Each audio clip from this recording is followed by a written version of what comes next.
Thank you for joining us today for our WAF F2F question time looking at education practices within museums. This month's F2F is led by Inês Brandão from the Carlos Gulbenkian Museum in Portugal. You will also hear presentations from Robin Cedras-Tobin from the Rupert Museum in South Africa and Matt Seals from Jupiter Artland in Scotland. What I'm talking about today is really a mix of the sort of the paper I presented at the Gulbenkian. I arrived at the Gulbenkian 2 days before the beginning of the summer school as head of education, and so I didn't have a program to present yet. But the reason I was brought in was because the museum wanted to rethink the way it was doing education programs, not just because of the pandemic, but because the museum felt that in certain areas the objects were being set aside, and in which this is very typical of tensions in art museums, and I'm sure some of you recognize that, in favor of this an audience-centered approach that in the end rendered the object irrelevant. And this falls within this debate of the museum as cathedral, or the museum as a forum. And if you go all the way into the museum as forum, then what is the art for, and why is the art there, and does history matter, and so on and so forth. So very quickly, the Carlos Gulbenkian Museum is in Lisbon. It's part of the Carlos Gulbenkian Foundation, which is a very important, large foundation among in European foundations. It's within the top 20 European foundations. It has a museum that houses the collection of Carlos Gulbenkian, and it has a modern art center. And for the past 5 years, the two museums had been amalgamated. They've now been separated again, and the modern art center will continue its journey as the museum continues its journey, and we will collaborate on specific education projects, but we no longer have a joint education department. Our collection ranges from ancient Egypt to Impressionist painting, and a very strong collection of René Lalique objects. So it really ends on the early 20th century. It has Egyptian, Chinese, Japanese, Islamic galleries, and then from then on it's all European, and it goes from medieval all the way into 19th century. Of course, Impressionist paintings are the stars of the show, and as they say, the best temporary exhibition is the lost gold of the Impressionist mummies, and so we have a lot of success with specific exhibits. It is a small museum for large groups, and we struggle with that. As you can see, we have wooden floors. The level of noise can become quite high when you had big groups. So in the sense of the enjoyment of the museum experience, in a perverse way, the pandemic has brought better conditions for the museum experience, for the enjoyment of the art when you come on a one-on-one basis or a small group, since we've only now opened the groups from 5 to 10 people. And so this means you can enjoy the artwork in a more intimate setting, which is what I think the architects designed this for. This is a 1960s brutalist construction. It's been classified as heritage, and therefore at this stage you can't change it. You can't tear walls down and whatnot without this very long drawn-out process. So this really also pushes this idea of museum education in to explore different platforms and different ways of mediating. Now, the third thing I want to tell you about is Carlos himself. As you can tell by his name, he's not Portuguese, he was Armenian. He's an Armenian businessman, an oil tycoon, and he took refuge in Portugal during the Second World War.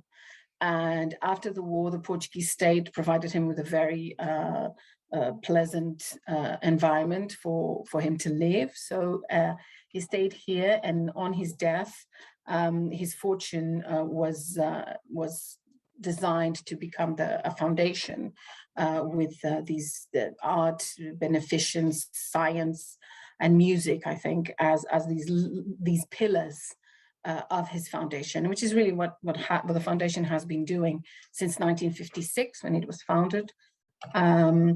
And so we are here at this museum with this great collection, a closed collection, so we can't purchase artwork that reflects any of the contemporary issues that we might want to address, because we are bound by the fact that this is Carlos Gulbenkian's collection. It's his taste, it's his interest that dictates what we have.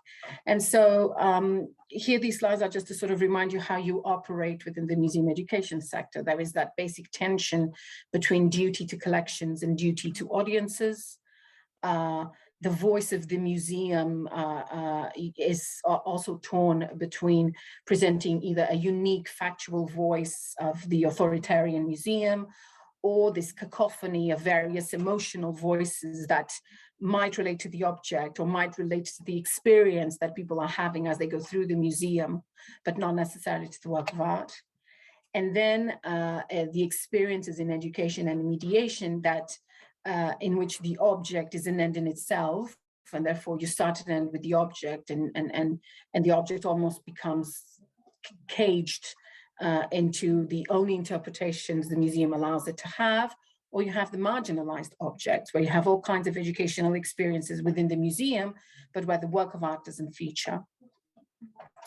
And so we've been thinking, how do we introduce, and and this comes from a perspective of the erosion of democratic values and practices that we've been witnessing since the mid-2010s, and the role of the museum in defending those practices. The museum is a product of the European Western societies. It has, since they became public institutions, i.e. institutions open to the public, they became sort of defenders of the democratic model. And so as we witness this erosion of democratic values, principles, and people's distrust in the democratic process, what is the role that the museum plays in that? And my stance is that it's the first role of an education department. It really is to model observation skills and critical thinking skills, from where all the other issues, the ability to debate, the ability to pay attention to the others, comes from.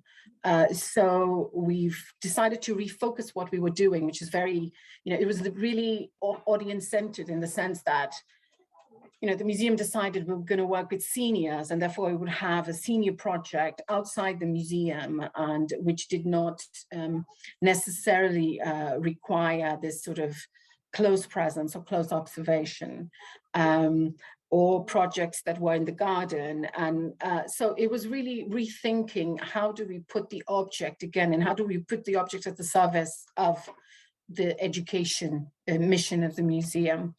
And so we've refocused and really started from the work of art, and decided that our education really should be follow these three angles: either the histories that the object provides from its creation to the present, the histories of the people involved in the biography of the object from its creation to the present day, and artistic creation, art making, anchored in the present, but in the observation of the work of art.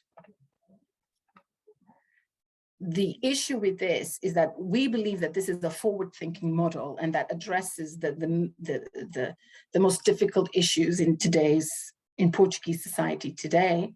But there is a risk that it can be perceived or lived as a conservative and constricting model of mediation. Namely, if it's not done in the proper way, or in a concerned way, it can lead to the perception of an elitist educational model that promotes exclusion, that does not favor accessibility, and again, it does not place the museum at the center of contemporary debates today. And my perception is that that is not where this museum wants to be today. That this museum wants to be apart from contemporary debates in the way that they are held in contemporary Portuguese society, which is a very aggressive environment. It's a very violent discourse and dialogue. And my perception is that the museum wants to be apart from that type of communication. So we end up with this sort of mix where we want to promote observation and critical thinking skills over empathy and the goal of emotional reactions that are unmediated by knowledge and by research.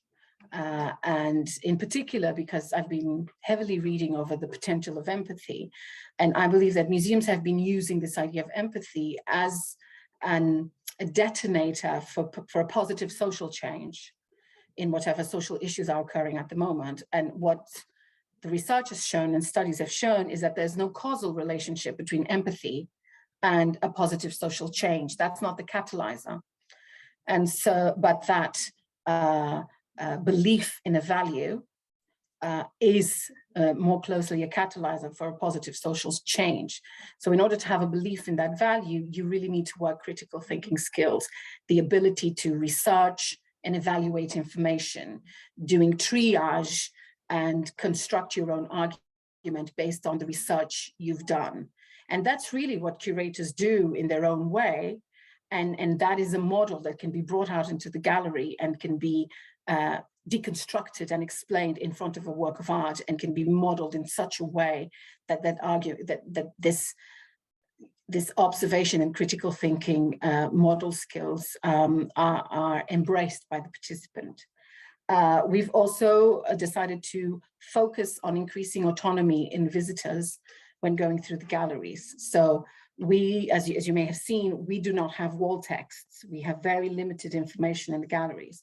So we are really focusing on mediation through technology devices that include further information, that include walking through, not just as an audio guide, but as specific themes. And we are also enhancing the possibility of enjoying a work of art and making art within the galleries itself in an autonomous fashion.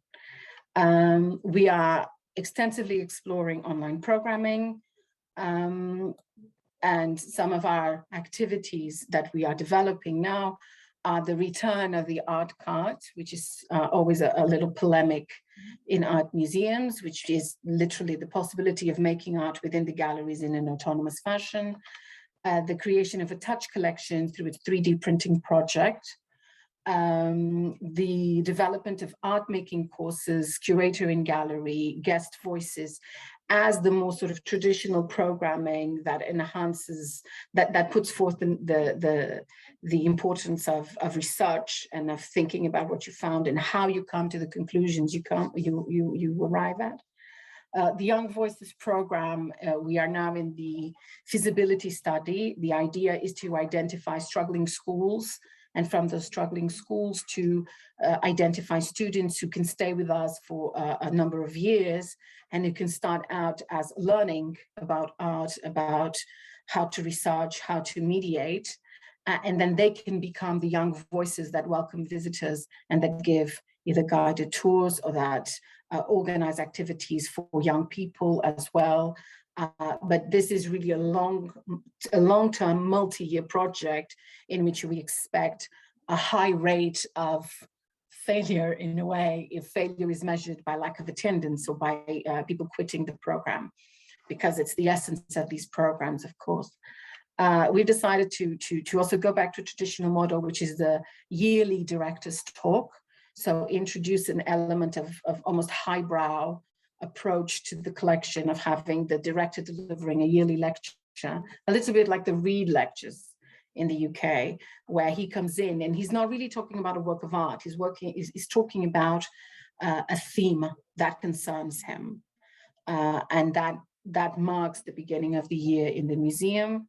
And then we're focusing on audio description, on all mediation activities and sign language interpretation, on all gallery talks.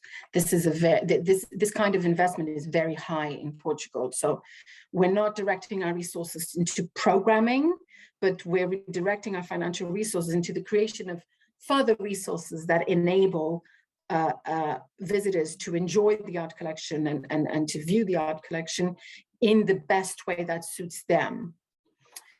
We are introducing augmented reality and virtual reality we're looking into introducing those in mediation context only, not during the visit, and with mostly decorative arts, which are the ones that tend to be more opaque to our visitors. And then all of our learning possibilities have been directed to our online platform, and they'll be held remotely so that we can reach a wider audiences. So of course, my questions with this, of course, I think that this is the type of programming that suits the identity of this museum and the positioning of this museum. My concerns are really those that were explained in the former slideshow. How much of this runs the risk of becoming perceived or seen as exclusive and elitist, and in fact actively pushing away groups of visitors that do not feel comfortable with this introduction, this almost heavy-handed introduction of the importance of knowledge and the importance of the scientific process. And that's basically what I bring here today. Thanks so much. It's a lot to take in. It's so interesting. And I think what we always say is that it's an open forum, so people do unmute and feel free to ask questions. And I think it would be lovely to hear from Robert and Matt specifically, because you're involved in education programs within your organizations. Is there anything that you'd like to add, or before I go with my questions? Oh, you mean to present first, or either or, yeah, like open house. Either or. Okay, maybe I'll just start with situating myself so that you guys kind of get a sense of who we are. So the Rupert Museum, it's a relatively new space in Stellenbosch that was opened in 2005, and the collection houses a lot of what the late Dr. and Mrs. Rupert collected in the 1940s. Dr. Rupert was a very, fantastic kind of person, in that apart from being a really great self-made businessman, he was also a philanthropist and conservationist, and he and his wife had a great love for things beyond business, which was nature, music, art, and also architecture, in particular the buildings in and around Stellenbosch, but also across South Africa. And through the Rupert foundations, we still manage quite a lot of care to these spaces. So the museum is one of the foundation's projects, really. And in 2018, we had a big renovation done on the space, which was really to honor what was originally designed, which was really the late Mrs. Huberta Rupert's idea of a museum, which she wanted to be anti what museums normally would have been, that she would have seen in Europe, where it was very much about the monument and the architecture and everything would speak to a very masculine kind of sense of space. She wanted to really bring a kind of feminine touch to the space. So she felt that it should have almost a homely kind of effect, that the space would kind of just sit in the landscape of, which is the Stellenbosch vineyards, would look kind of like a grain barn or something to that effect. And originally she wanted it hung salon style to give also the sense of being in a home. It was quite a fight between her and the architect in the end, but we ended up with a far more kind of modern looking space, but yet still having a very approachable, I think, feel about it. So we had terracotta floors and a very kind of homey sense of it. But then in 2018, her granddaughter, Miss Hannelie Rupert, decided that she would take the mantle, take up this I think, question from her family all the years of getting involved in the museum. She studied art as well. And she felt she wanted to give the old lady, the museum, kind of a facelift and bring it into contemporary into the contemporary world, not only in the way we do our exhibitions and programs, but also in the way the space looked. So it looks quite different now. I didn't actually do visuals for you guys, so you'll have to have a look at it online. But it's just a freshening of what her grandmother had imagined for the space. It's allowed us to curate exhibitions where the architecture really doesn't interfere with, and I think it's a very privileged space to be in, because there are so many beautiful, beautiful buildings that when you look at putting an exhibition in it, there are all these other kinds of challenges. And I saw when you spoke, Inez, about the brutalist architectural style, and I know it's amazing and you want to honor that, but it's always going to be that challenge when you try and curate an exhibition and put it in the space, especially, you know, outside exhibitions and so on. So I'm happy that it has this kind of muted tone to it. But the biggest part of, I think, challenge for us was that we shifted from being a space that was very much exhibition centric to having to have a lively public program. And I think the key thing that I felt we should attack this problem with was that we can't really shy away from the fact that education in a museum space, it's really difficult to get people to come through and spend the time to take the time out of their busy lives and actually just go and look at exhibitions. And so you've got to make it a lot more digestible. And you've got to actually compete with everything from Netflix to, you know, whatever out there in the world. So the only way was to look at the kind of edutainment, you know, look at the social aspects that come into play, and how people behave, and you know, where they actually enjoy themselves and relax, and where they might be the most receptive to education in an edutainment way. And so we looked at doing a few different things. One was our Museum Saturdays, which is the last Saturday of every month. We have a kind of open day at the museum, where you can come in and there'd be different workshops, and it would all stem from the collection and the exhibitions themselves. So we had the Active Archive, which was a project that we were running to digitize our collection and rephotograph them in, you know, with high-res images. So we used the physical space, which was the exhibition space, to work in as well. So we had a little archivist person sitting there doing her thing, and we had the guy come in to photograph the work. So our guys coming in with the gloves, handling the objects, putting it, you know, on the whatever to be photographed. And that was kind of an interactive way to educate the people about what we do and how that program was done in front of visitors. That would be the idea. Yeah. Oh, okay. Yes, that was the idea. So it was already happening. So then we just put an exhibition up that featured certain items in the collection that needed work. Either it was, you know, cracks in paintings that needed some conservation, or items that were particularly sensitive, or artworks that were mixed media that now poses questions. How do we look after these types of works? That sort of thing. We also have a very big archive of rock art tracings from the San rock artists. And so we looked at that particular archive, and which was broadly not properly catalogued and so on, and we used that as kind of an example. So those sorts of things work really nicely for the public programming, because you can weave that into the Museum Saturdays. It was another challenge when we had COVID and everything just, you know, throwing our programs out a bit, but we managed to then speak to some of the conservation studios, and they would work from their studios and present something online.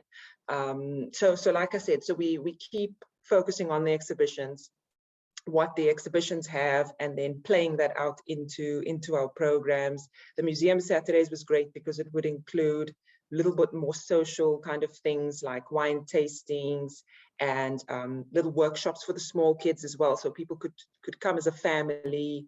And we saw a lot of kind of dates as well, young people, you know, coming to obviously do a bit of the tasting, a bit of hanging out at our cafe. We'd always have a themed menu at the cafe for the day.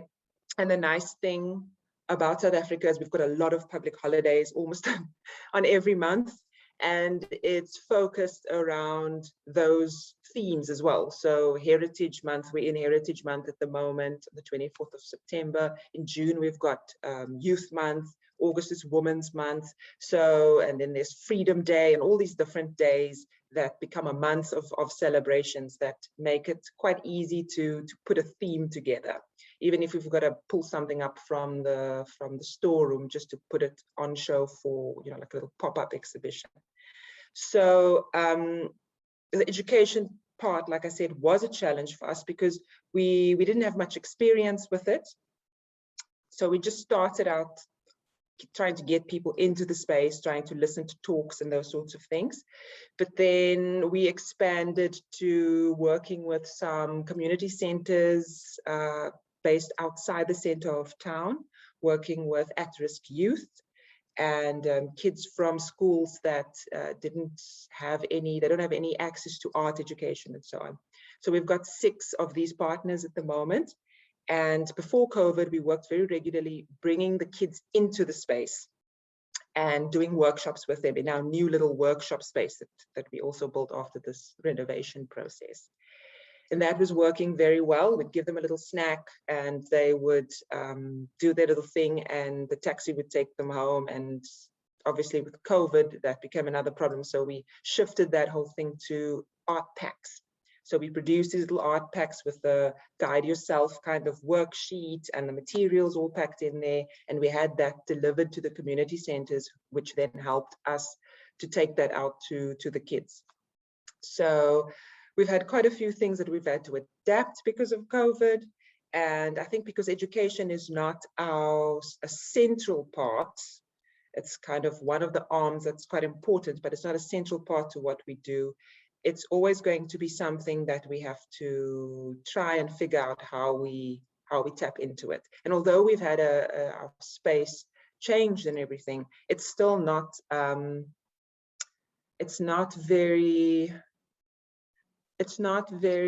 almost center. Like if you imagine an art center or something, it's got lots of extra work rooms and spaces that you can do things in. So it's not really key to that. So we, in the end, we have workshops and our dinners. We had like an art dinner thing in the actual galleries. And we find that it's a little bit more difficult to navigate, being that we've got these objects in the space as well, which need high care. But people really love getting in touch with that. So another thing to bring in the more social side was we had a Dinner is Stern event. Now, Irma Stern is one of the very famous South African artists as well, and we've got quite a lot of her paintings in the collection. And we'd heard that the Irma Stern Museum was under construction. So we arranged that we got the dining room table, which was Irma Stern's original dining room table, to be installed with us as a pop-up as part of one of our other exhibitions. And then because this was a space in history that we know, Irma Stern had a lot of other art friends. She was quite a key figure in the art world. She had a lot of dinners. And this dining room table was at the center of all of this. It's like a piece of history. So then we hosted, dinners in the space, bringing people also in touch with the objects. We brought objects from the Irma Stern Museum that actually featured in our own collection, vases and things that she put in her still lives that she would often revisit in her paintings and so on. So we found people really, really love that personal kind of story that's attached to an object.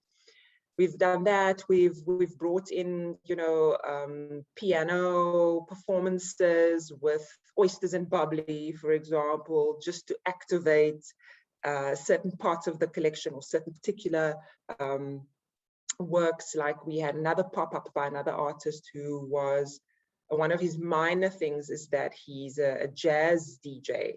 So we had a Meet the Artist event where he came in and he performed and he played some of his favorite vinyls And then he went around and he spoke with everybody, and we made it kind of a picnic thing. It was a bit tricky because we had social distancing, and everybody had to get their own little picnic hamper and pillow and blankets, and it was awkward. He couldn't actually shake people's hands, but he could go around and meet everybody. And so my point is just that I'd like to really learn a lot more about how to approach education and make it more intrinsic to what we do. But I think that my key takeaway was that we found it useful to bring it into the entertainment side of things, and to play up the social aspect, and to try and make the museum a place for people to come and visit, not just to look at the art, but to spend time, to figure out ways to keep them there, basically, which I think is the challenge that we'll all face. There were quite a few other things I wanted to mention, but maybe I'll remember them as we go. I did have a question for you, Inez. You were talking about how your spaces don't have texts in them. So what are we talking about there? So do people have something on their phone? Can they That's a great question. We started out as the way the museum is organized, it's like a mini universal museum. So initially you were able to, there's 4 doors, and you were able to enter through either one of these 4 doors, and it was fine. But then in the 2000s, there was a review of that, and they decided to really focus on the sort of chronological and geographical progression as the collection had been organized in that way. So what you have is the usual thing. You start with ancient Egypt, you move to Greco-Roman, then Islamic art. Never mind that in Islamic art, you went in the 19th century. It's still before China and Japan in the 16th century. And then you move to medieval Europe. And then you go through medieval Europe and the Renaissance, and then you reach the 19th century. Now, before originally the museography had enabled you, the visitor, to choose what you wanted to see. So you could start in the 19th century and go back in time and go outside Europe at the end of your journey. But at this stage, this is a very the traditional presentation. We have been trying to and I've spoken with the museum directors, and they're quite open to revise this possibility, but COVID is not the moment. Right now is not the moment to just sort of try and get visitors to come into all these different doors. We are a highly sought after museum, and this means we don't struggle. Crowd control is a problem for us. And therefore, the museum is quite small for the amount of people that look for it, because it is one of the best art collections in Portugal and in the Iberian Peninsula in terms of breadth of territory, breadth, chronological breadth, and quality of each of the objects. Gulbenkian was known for purchasing, as he said, only the best. He put in whatever money was necessary to ensure that he had the best Rembrandts on the market, the best Rubens on the market. So it's not a lot of stuff, but everything is just top-notch quality. And so this also means that there tends to be a certain reverence to everything that's here compared to what you can find in other art collections in Portugal. As for the didactics that are in the gallery, what you have is a very discreet, very modernist identification of each gallery. So for example, you have Greco-Roman, or what is it called? Islamic Orient. So it's not even Islamic Middle East, it's Islamic Orient. And those were the original names. And we also have to deal with this enormous reverence towards the building and towards the original museography. And then what we have within the galleries is each object has an object label that really gives you that basic information. The coinage area does have some texts that give more information, but that is the only area.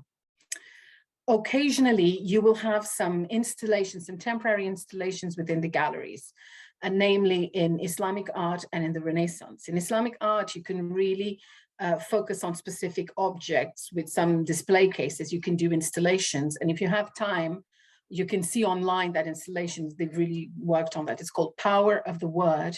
and they're on the third version of Power of the Word, and this one focuses on women and Islamic art. And they really say this is a feminist reading on Islamic art. So it's an incredible installation. And the Gulbenkian is the first one to look at these works of art through a feminist perspective, which I find amazing and incredible. And so if you can, just go and check it out. And then in the Renaissance display cases, we tend to do some East-West focus. So we try to sort of put forward the long-term historical connections between all these disparate galleries and these disparate territories, to sort of enforce the notion that people weren't living in bubbles in the 16th century, that, you know, Ottoman textiles did find their counterpart in Venetian textiles. And that's because we have those works of art to show that. What we can't show, for example, is we don't really have works of art that allow us to explore the issue of slavery, for example. And in Portugal right now, this is a very important debate, you know, slavery and the economic impact of slavery and the ongoing economic impact on people of color in Portugal whose ancestors were trafficked as slaves.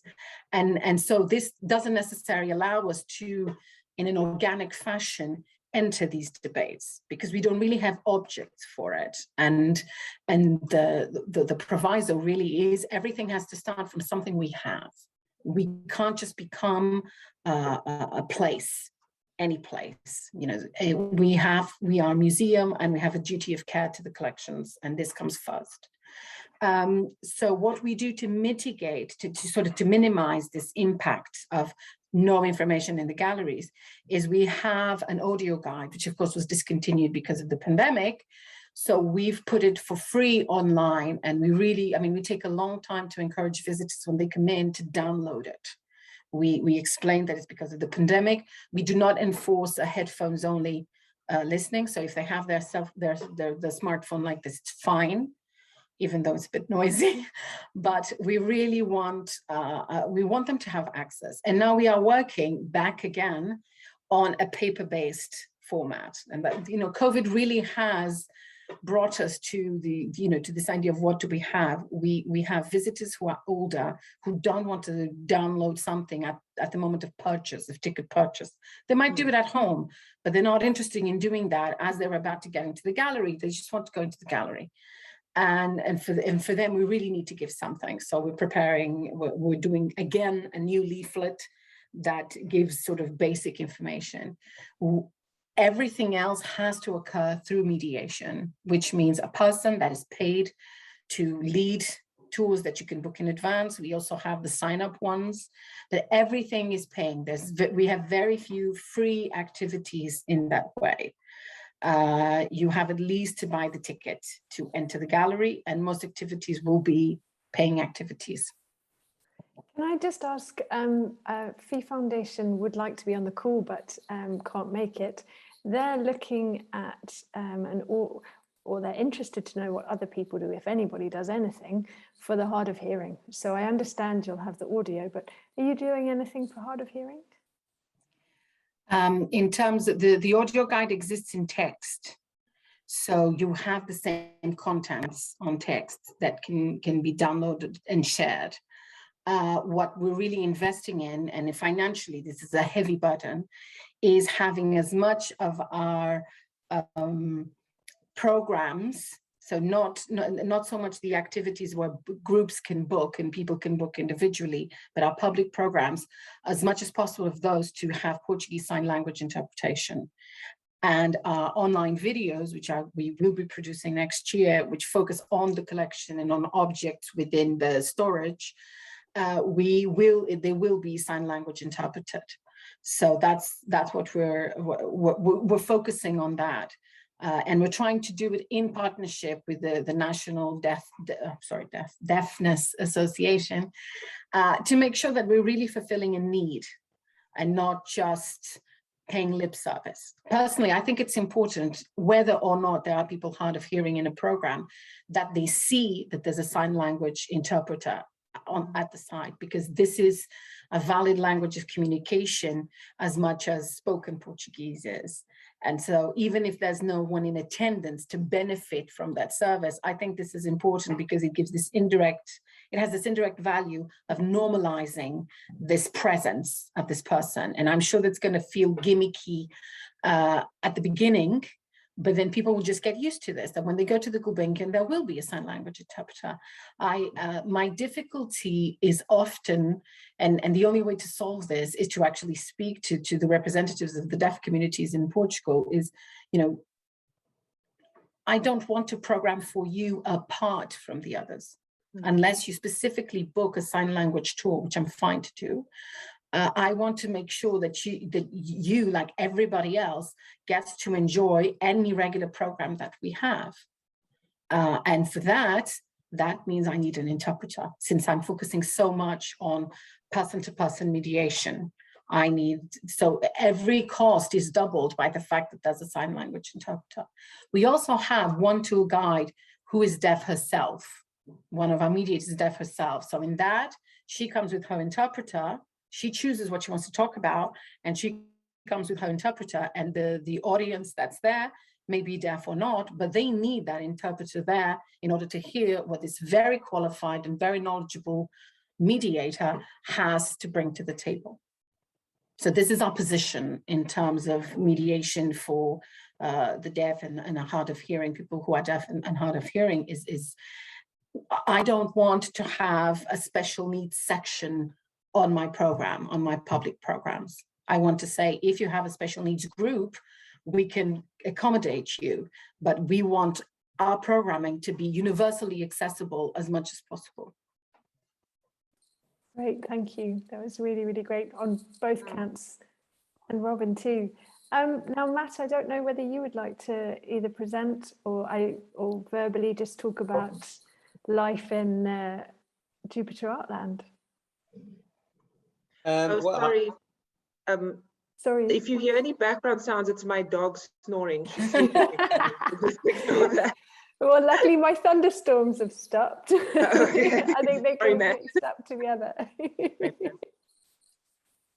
No, that's fine. That's fine. And I'll apologise because I'm in a communal office, so there'll probably be a bit of disturbance in the background for me as well. So yeah, I've got a little presentation. It's sort of focusing on really those kind of value-based programs that we have running at Jupiter Artland. There's two particular that I've got as a PowerPoint.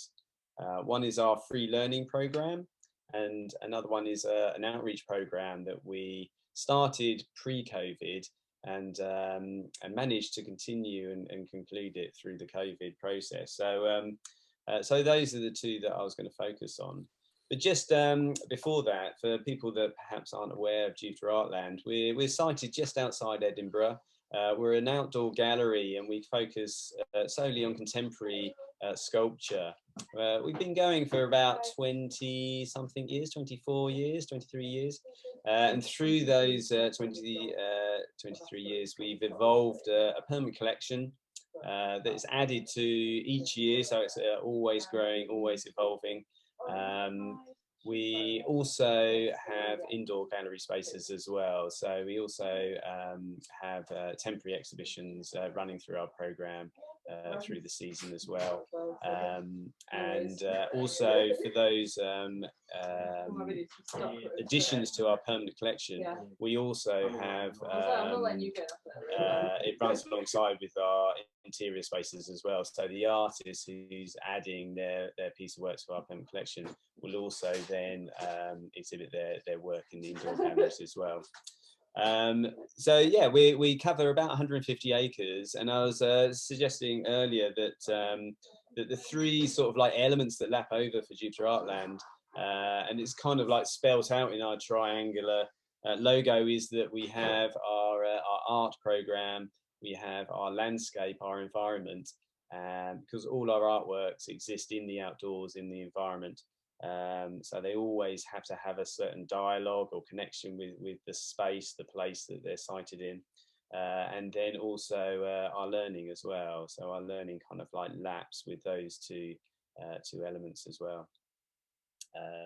Just to note that our collection is done on a commission basis. So the ideal narrative that we're looking for with our additions to our art collection is that the artist comes to Jupiter and the work evolves and the ideas evolve as the artist kind of finds a place or a space at Jupiter. So that's the default kind of like setting that we work with developing our art collection, is that the artist arrives with a very unformed idea of what they want to create, but by being at Jupiter and being in a space or identifying a space at Jupiter, then the art and the idea starts to evolve, and then we're guaranteed that we have a space that or an artwork that has a space at Jupiter, because the idea was evolved in Jupiter as well. So that's just a little kind of like sort of introduction, but I'll share a screen and I have a PowerPoint here.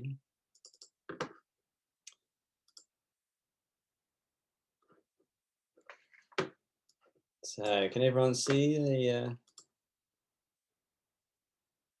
thumbs up? Yes, is it? Yeah. Lovely, excellent. So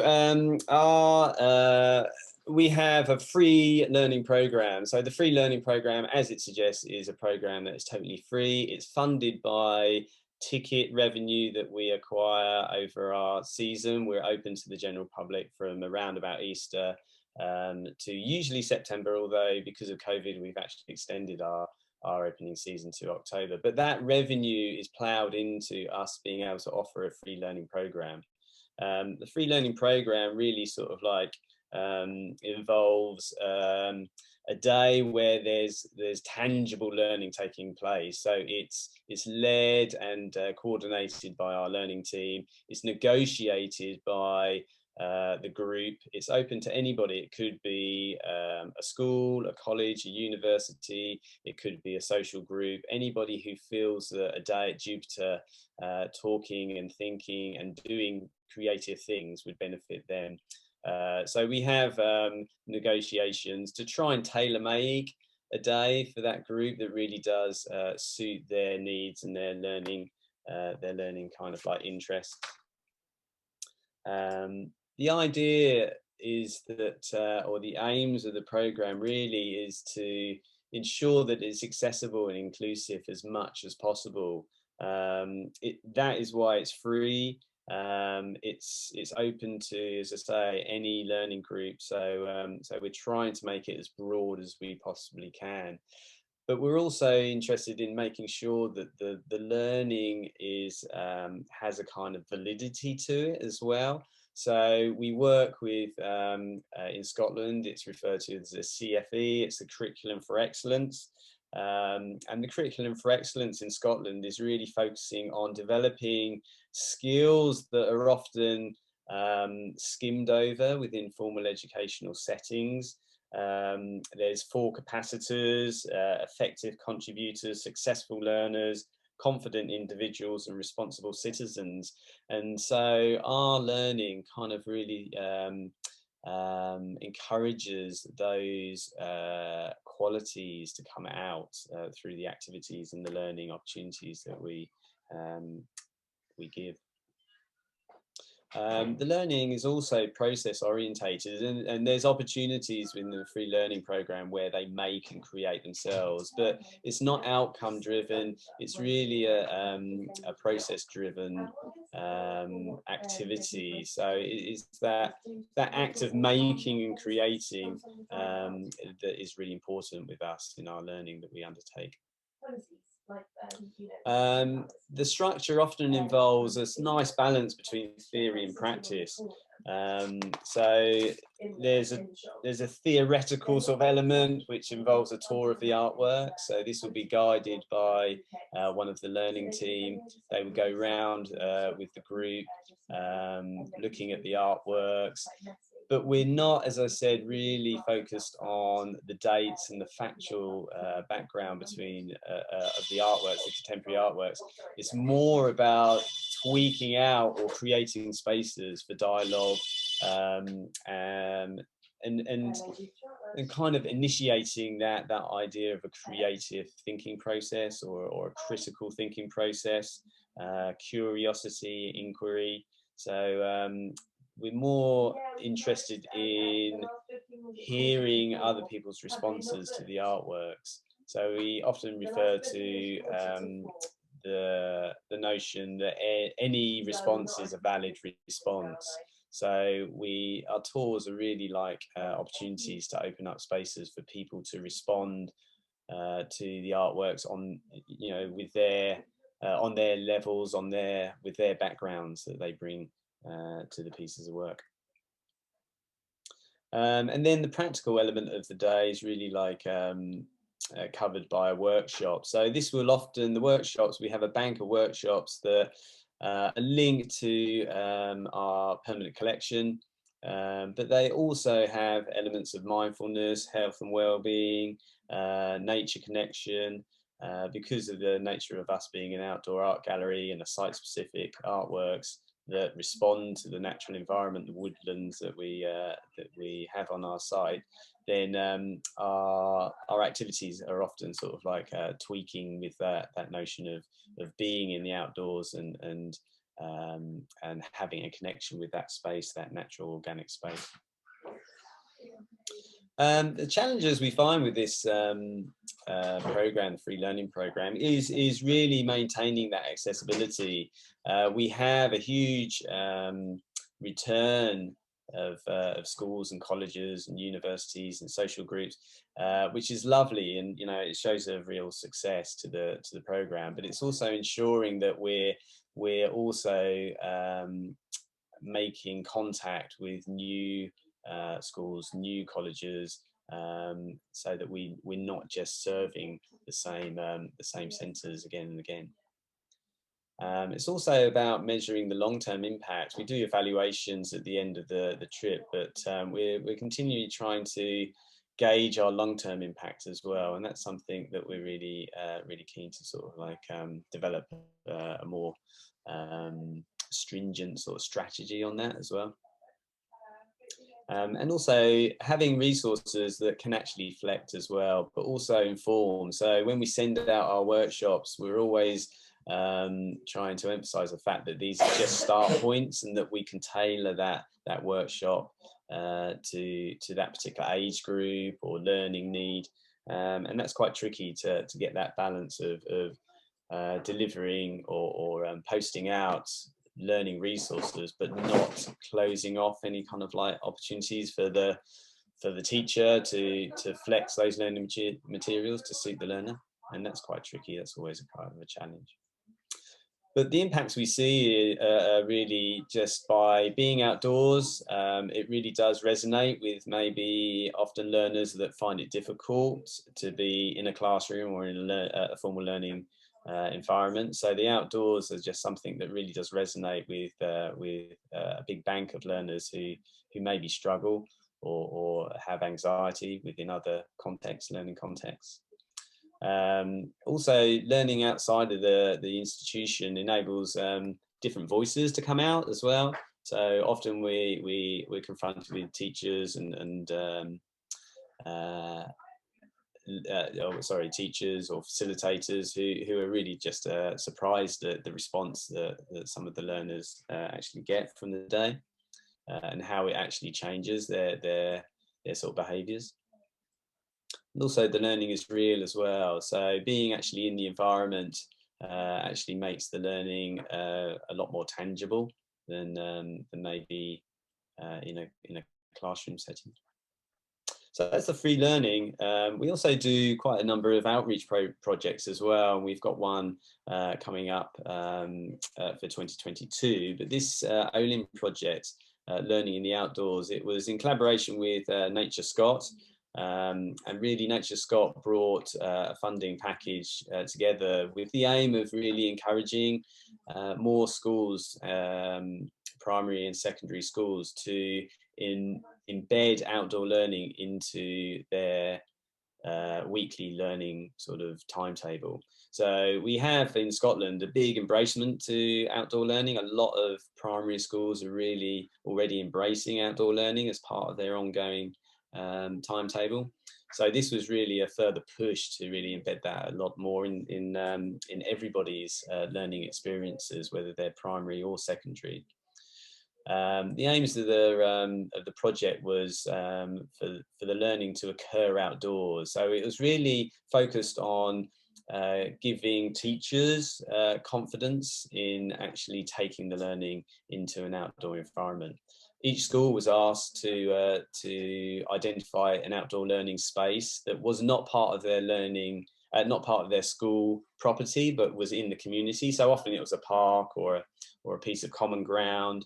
So it was really trying to get schools to undertake learning in the community and sort of strengthen that understanding that the school is part of a living community. And also creative learning as well. The learning was really driven by creativity. Each school was given outdoor sessions within that community space that they identified. So us as a Jupiter Artland learning team went out. We planned sessions with the teachers beforehand and then delivered them with also the teacher being able to observe us delivering those outdoor sessions, but also contributing to them as well. They also had opportunities to come to Jupiter Artland as well. So the projects could actually sort of weave together. So maybe ideas that we did in their community space, we could develop and enhance by looking at some of the artworks that we have at Jupiter Artland. And then also we undertook teacher CBT as well. So really developing their professional practice by giving them more skills, giving them insights about how we plan and develop outdoor sessions, and that nuance between an indoor session and what the outdoors can actually bring to a session, whether those are positive or negative as well. The challenges we found with this was really like flexing the project to fit all those different contexts. So it wasn't just the age groups. We were working with different primary levels as well as secondary levels. So there's a big sort of broad age range there, but it was also the physicality of the outdoor space, had to really dictate what kind of learning could occur there. So they really did sort of develop quite individual projects. So each school that we worked with had very individual sort of like projects going on.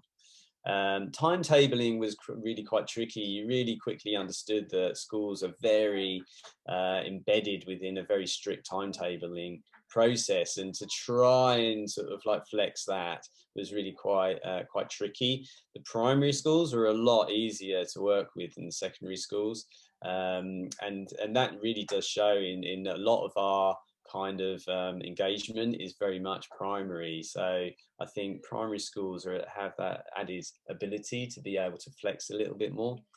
So the Olin project, it was quite hard, because for an outdoor session, it doesn't necessarily fit within a 15-minute kind of like time frame. So yeah, sometimes it was really hard to sort of like try and get the senior schools to say, let's do this for a whole afternoon or something. So that's quite a challenge. And then also ongoing reflections as well. So it was quite a tight structure for delivering this outreach project, and getting those teachers to reflect upon their new understandings or their new ideas about learning in the outdoors was quite a challenge to actually capture that. We used quite a lot of video and interviews to try and capture that reflections as they were going on. But the impact was really observing the act of learning. So as I say, the main aim for this project was to really give a space and an opportunity for teachers to increase their confidence with learning in the outdoors. So the teachers really relished the idea of being able to step away from the act of the learning and to see it as an outsider. And I think that really resonated very much with them, to be able to see the impact that the learning had on their learners, because they were able to just be quite passive at moments. Because we led the workshops, they could actually really absorb what was occurring. So they found that a really beneficial sort of like part of the project. Also taking the learning out to the community was really enabling a lot more engagement for the learners as well, because it was new, it was fresh, it was different. Also, it was a space that was familiar to them, but not necessarily within a context of them learning. So that was something that really resonated with the learners as well as the teachers as well, getting outside of their normal day-to-day sort of timetable enabled them to really sort of engage a lot more. And also embracing messy learning as well. I think for the teachers, it was quite impactful to see that learning can occur, but it's not necessarily very neat and tidy and apparent. I think it made a lot of the teachers realise how easy it is to become reliant upon clear, observable learning that can be ticked off on a timesheet or something, or on a tick sheet. So, but I think they realise that the being outdoors, the learning is occurring, and it's often richer because it's kind of messy and complex and woven into maybe something that was unexpected, like dogs coming into the park or something else. So yeah, it's messy, but it's not any less valid than classroom learning. So that's my presentation. Thanks. Again, so interesting to see a different model as well. I'm curious as well, following on from the label discussion earlier, with all of your sculptures in the park, do you have a guide, right? But do you have an audio guide as well, or what do you do at Jupiter? Within the learning? Yeah. Is there? Is there an audio guide? Yeah, or yeah, well, is there an audio guide, and how do you, what are your materials that you use? Is it digital or? Well, if there's a group coming as part of the learning, then we do face-to-face tours. Okay. So they're the tours. On our website, we have our whole collection, and within that, you can navigate through the artworks, and there's videos of artists talking about the artworks. There's also factual information.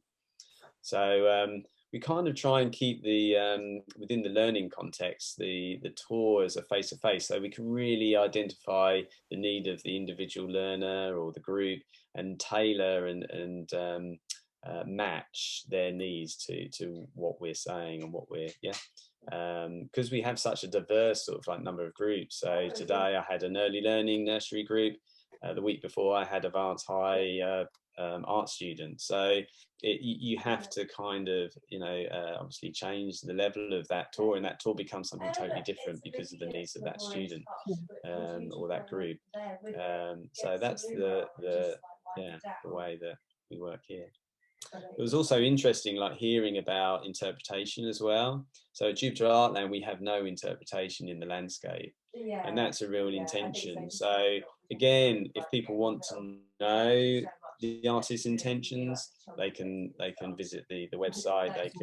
They can research that. So what we try and really focus on when someone is actually physically at the at Jupiter Artland, whether they're general public going going around as a part of the day, or whether they're part of the learning program, we're really interested in their interpretation, the way that they respond to the piece of work. So we don't want to lead or guide them by bombarding them with interpretation. I have a question. I really would like to hear your thoughts on this.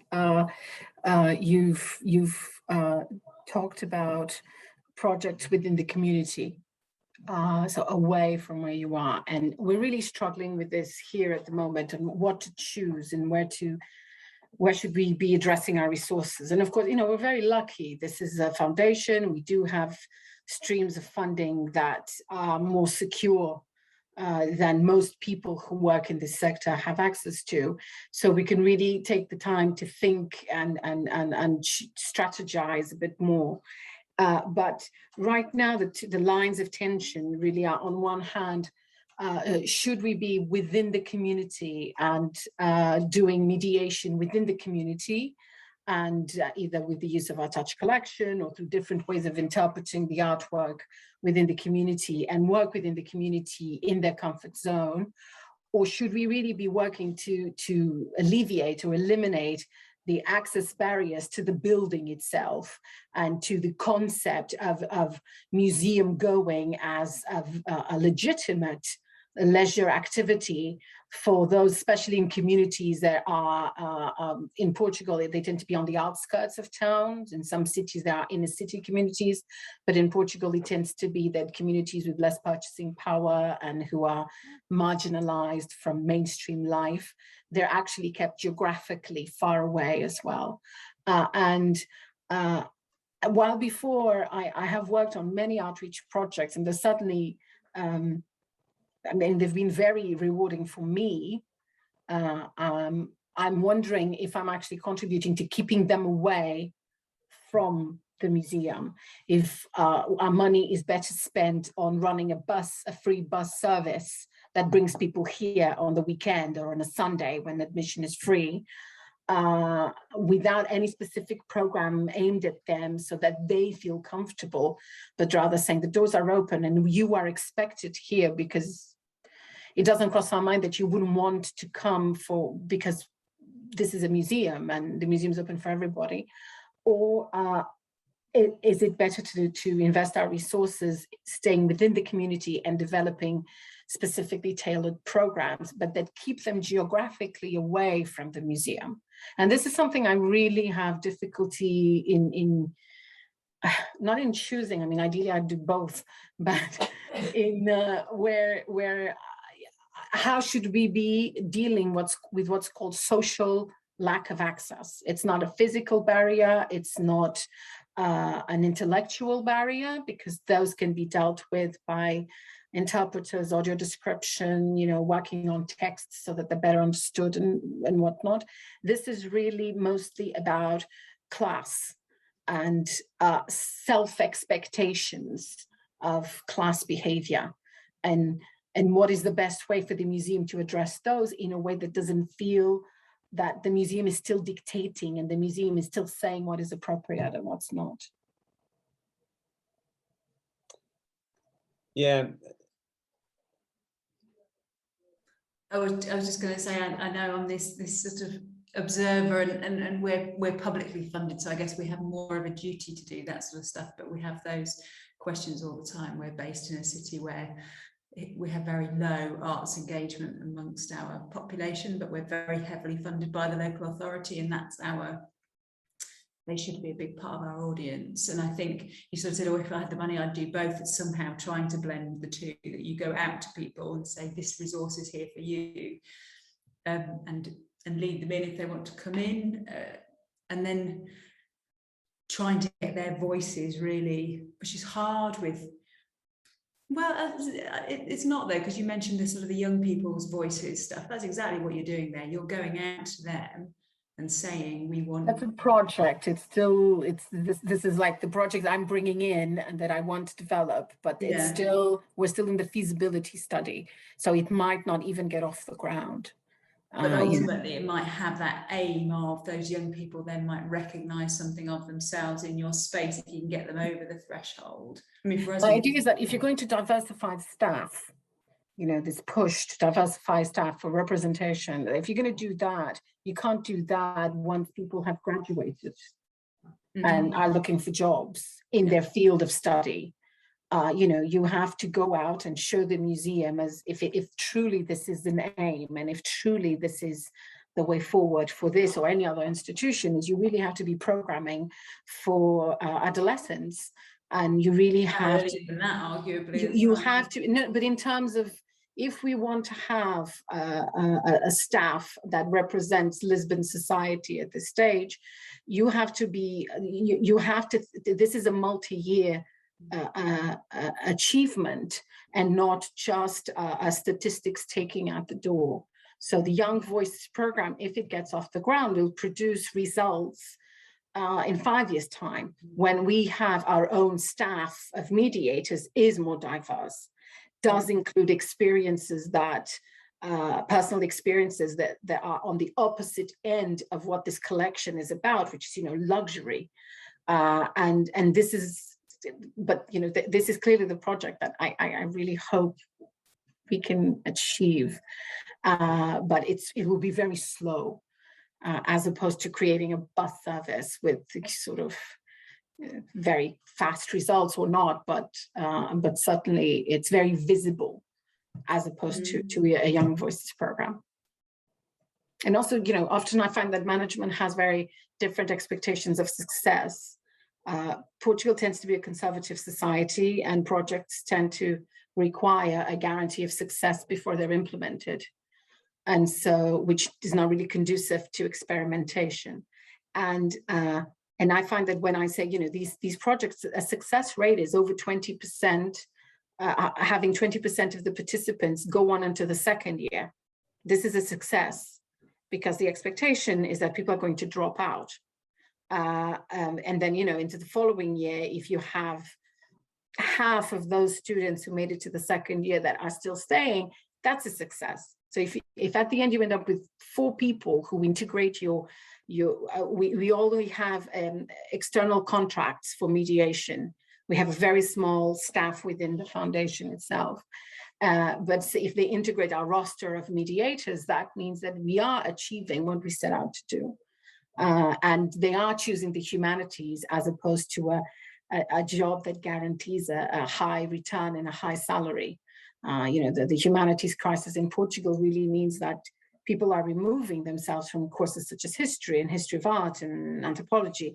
Philosophy, sometimes there's years where the course just doesn't open because nobody wants to do philosophy. Who wants to do philosophy? There's no money in that.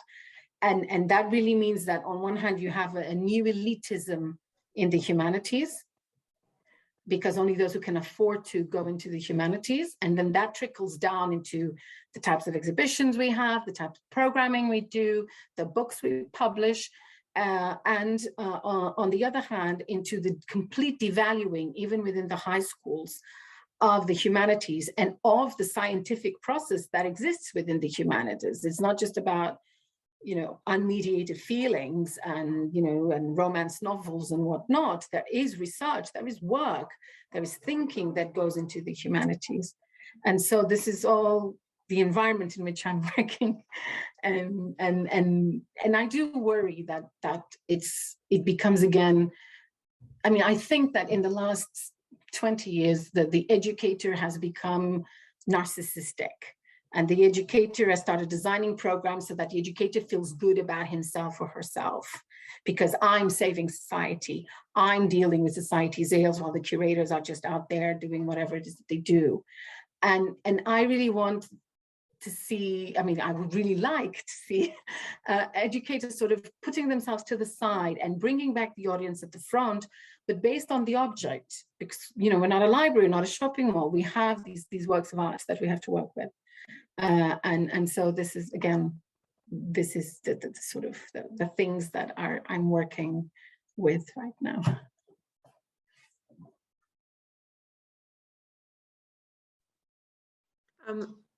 I just wanted to, in the beginning of when you just said, you know, should we be reaching out to the communities, and how? Did you say that, or did I imagine that you kind of?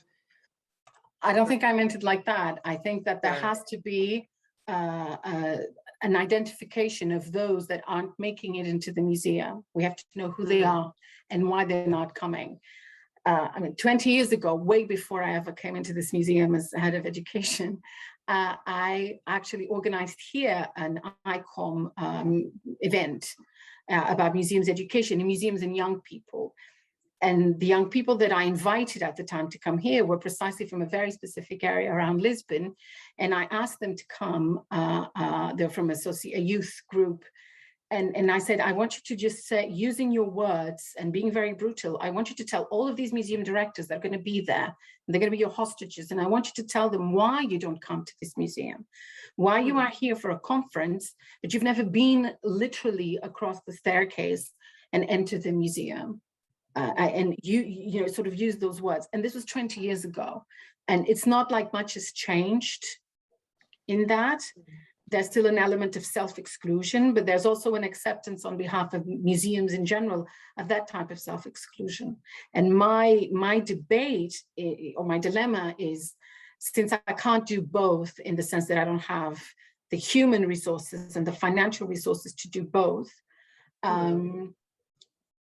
what is more effective to resolve the issue of geographical remoteness and provide all of the conditions so that people can come here as a leisure activity without spending any money, and where they are addressed as any other visitor that has spent money to come here. Money just isn't the issue. Or should I be investing this, because it costs a lot of money to run a bus service, or should, and I know that some museums do this and they say it's a success, but I don't know what their measurements are. I don't know what they're using to qualify it as a success. And I imagine that if I had put all this money into a bus, I would call it a success as well. Or am I going to stay within the model of sending our educators into different areas of Lisbon to work there, but I never get to meet them, right? Because they're not even given, we can afford this, you know, because every ticket that we hand out for free, we have to pay for from our budget. So very soon this becomes all consuming. And so again, it's this is what I mean is the dilemma. When I say, should we do outreach, is literally outreach in the sense of leaving here and going there, but accepting that there's just this border, and therefore they stay there and we stay here. And that's a new type of exclusion. It's not the original exclusion that we were trying to undo by going there, but we've created a new type of exclusion where we've said, you know what, stay there, and we're going to keep the museum here for the fancy people who know how to behave. Yes. You know, so it's all of these sort of hidden messages that I worry. This is a very high profile museum, so I don't want to be playing a role in perpetuating certain assumptions and certain ways of working. I think what you're saying strikes a lot of chords with what we're doing, or the society really that we live in South Africa, for slightly different reasons. But we're also very marginalized. We have marginalized people that live within inches of our museums and all these other spaces, but don't interact with it at all. And it's divided by race, class, you know, geographically, all of these sorts of things. And ultimately, you find that there are large parts of the society who don't even know where our national museums are, let alone the Rupert Museum that I work for.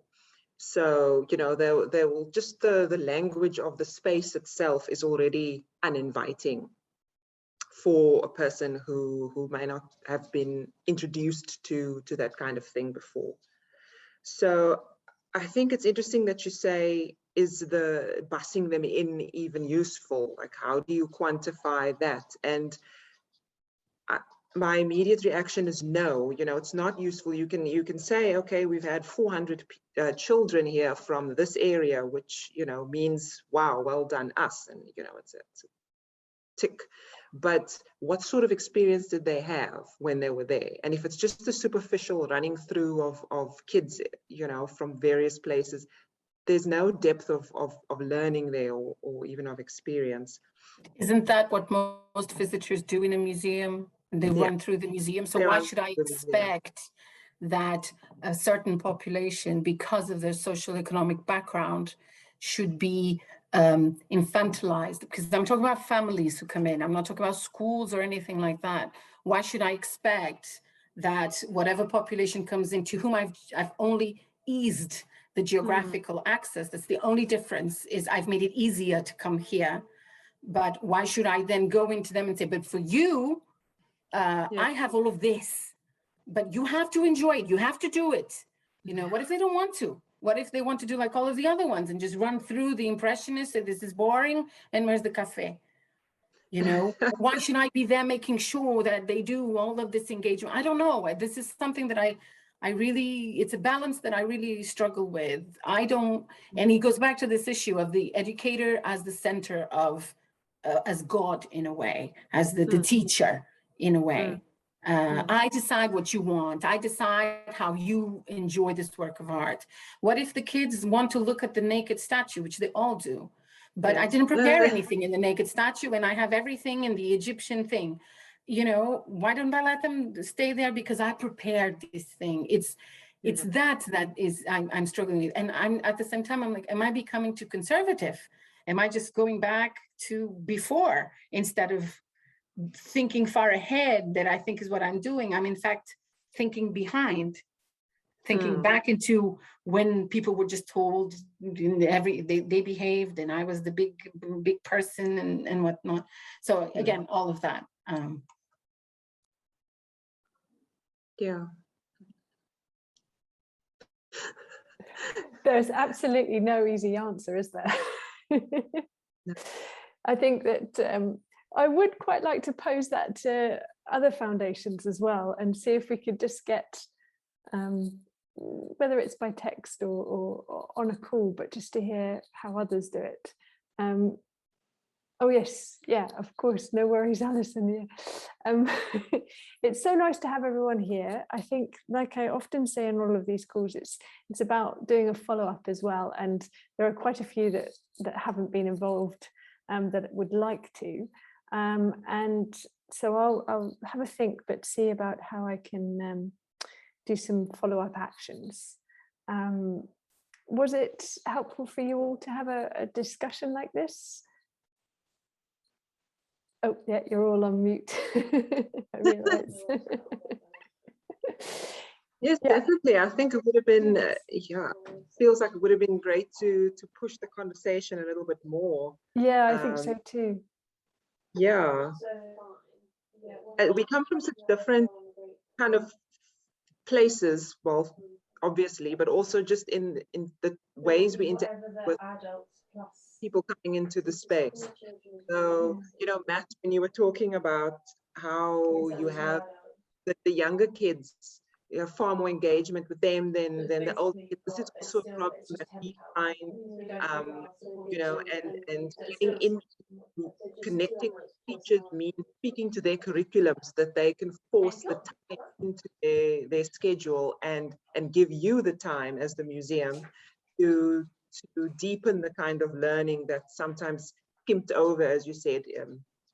So yeah, I would have been interested maybe to even push those questions a little bit more. How do you get on the side of those teachers and in the more formal parts of education, so that you can force them to bring the kids to the museum, and really also how then you get to the tertiary level kids, because their time is also a big issue, and it's got to be quite specific to what they're covering for that semester or that year or that, you know.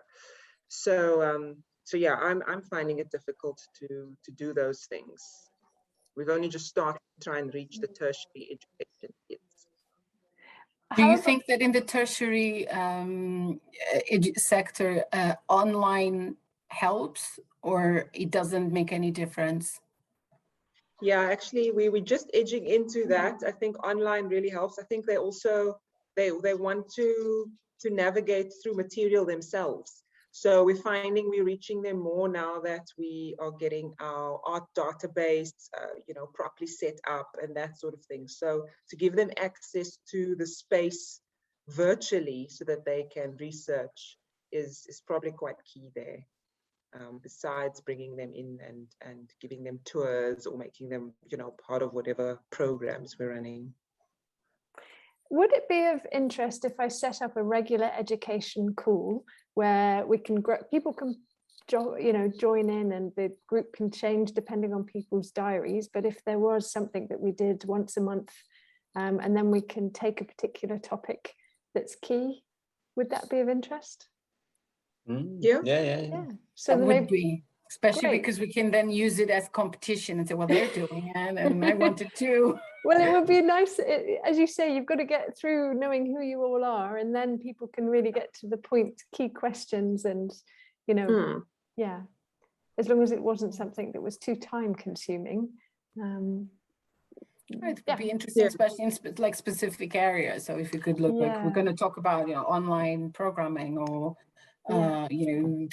relationships with curators, whatever. But that if we look at a specific aspect, and we sort of come in and say what's worked and what we don't know about. Clearly, I know nothing about more things than I know things about other things. So. Well, if I start a rolling email with, I might even do it in our members hub, but like a list of agenda items that we could cycle through, say over the next 6 to 8 months, and then it's free for members to jump into whichever calls that interest them.